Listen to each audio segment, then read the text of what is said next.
happening to the world. Everything is changing.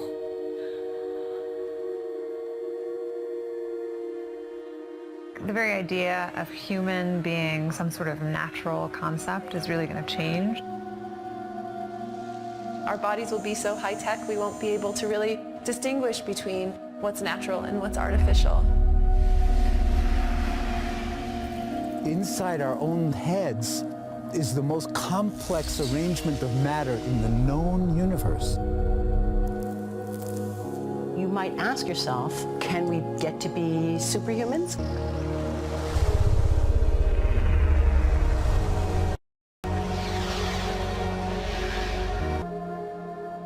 The original Industrial Revolution was driven by the discovery that you could use steam engines to do all kinds of interesting things. But that was followed by additional revolutions for electricity and computers and communications technology. We're now in the early stages of the fourth industrial revolution, which is bringing together digital, physical, and biological systems. One of the features of this fourth industrial revolution is that it doesn't change what we are doing, but it changes us. With the ability to visualize brain activity, for example, through a simple consumer-based EEG device, it gives us access to ourselves in ways that we've never before thought possible. It unlocks the black box that is the brain and enables us to really, truly be able to realize an identity that is aspirational. There's now a scientific foundation for the effects of mindfulness on the brain, on the genome, on biological aging. And when the human mind does know itself, then you get the potential for a new renaissance that restructures itself in terms of our relationship to life, our relationship to the planet, our relationship to work. We need a different economic model. And by that I don't mean capitalism versus communism. What I'm talking about is a shift in the system along the lines of the two big changes that happened in the 20th century, Keynesianism, with a much greater focus on health and education and the role of government working with business, and then a reaction against that in late century to neoliberalism, where the focus was on free markets, freedom of the individual, and getting governments out of the way.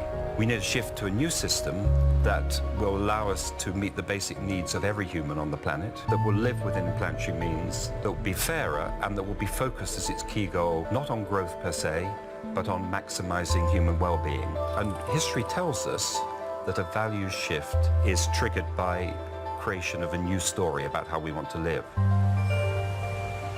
I see the circular economy as something which fits very closely with mankind's goal to be innovative and creative and to always progress. We can use asset tracking, we can use IT, we can use 3D printing to enable this different economic model to recover materials, feed them back into the economy and really to decouple growth from the resource constraints we have.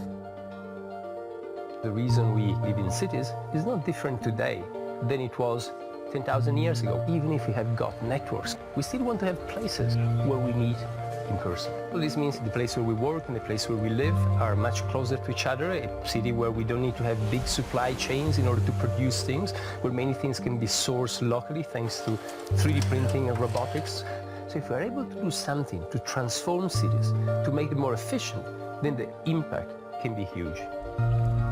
Think about the prospect of getting rid of plastics. We must not only be inspired or informed by nature, but actually use natural organisms with which to design products and building parts. Only instead of varying material properties, we're varying biological functionality. Design is critical today because it's the first signal of human intention. So the question of adding quality to quantity, it isn't a matter of simply circulating things that are potentially toxic. It's circulating things that are safe and healthy for all generations. So the goal is no longer, I want to be less bad, less monotonous, less unsafe, less unjust. It's really about a diverse, safe, healthy, and just world with clean air, clean water, clean soil, clean energy. Together we are fighting to preserve our fragile climate from irreversible damage and devastation of unthinkable proportions. If we think about the original Industrial Revolution, it was an energy revolution. I like to think of it as a kind of bookending of a period in human history during which we used fossil fuels, and it worked very well for us for a long time. But now we have to bring that to an end. We have energy technologies that can power our civilization: solar, wind, biomass. So then the question is, well, how do we get grid integration? Maybe the wind is blowing in Denmark, the sun is shining in Germany, and now you can move that electricity through an integrated grid. You can supply energy to everyone who needs it, and you can supply energy at all times.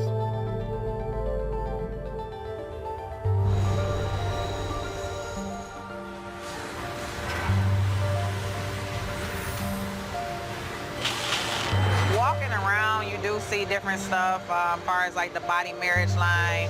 They use a lot of things that help them lift up and move things to the car. You just sit there and, you know, program something, and if it has its own set mind to go ahead and do everything. And then as humans, we just come in and take the extra step, move things to the car. You just sit there and, you know, program something, and if it has its own set mind to go ahead and do everything. And then as humans, we just come in and take the extra step to help the technology.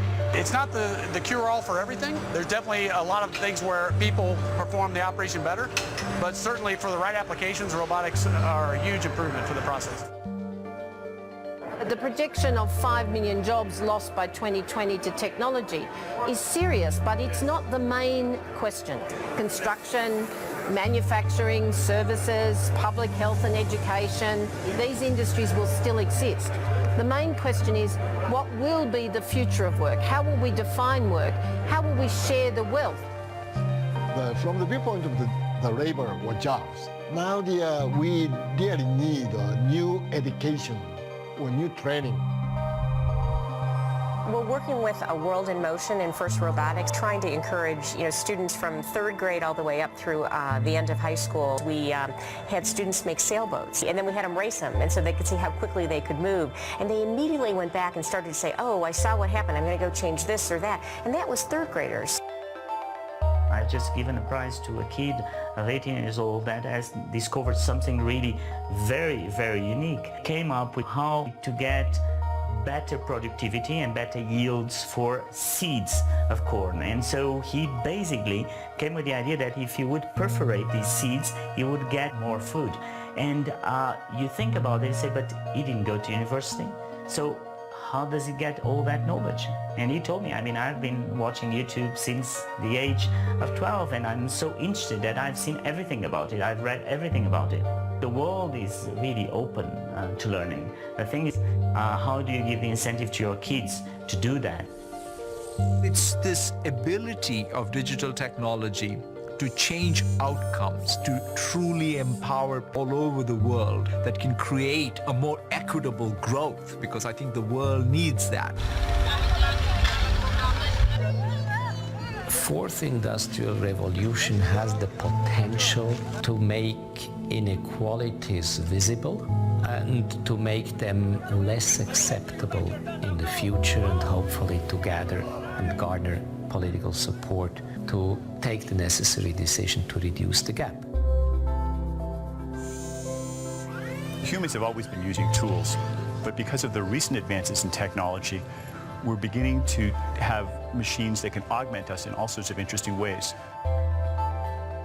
I was the first person in the world to be able to voluntarily move my legs while stepping in a robot by exciting the nervous system using electrical stimulators directly onto the spine. We believe that a cure will be possible if enough of the right people have the will to fast-track a cure for paralysis.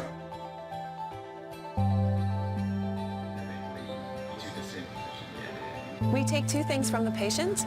First, we take a three-dimensional X-ray, and we extract the three-dimensional data out of that so we can make a perfectly shaped puzzle piece. And then we also take a sample of fat tissue from the patient so that we can extract the stem cells out of those. And we use those stem cells with this three-dimensional scaffold that we fabricate, and after 3 weeks we have a piece of living bone that's ready for implantation.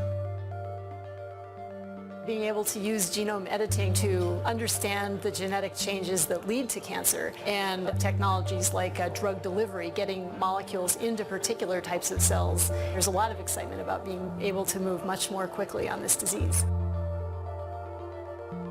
One of the things that I think is so essential to free and open societies is freedom of thought. And up until now, the conversation we've been having is around freedom of speech. Once we can access people's thoughts and access people's emotion, we have to create a space that enables people to think freely, to think divergent thoughts, to think creative thoughts. And in a society where people fear having those thoughts, the likelihood of being able to enjoy progress is significantly diminished.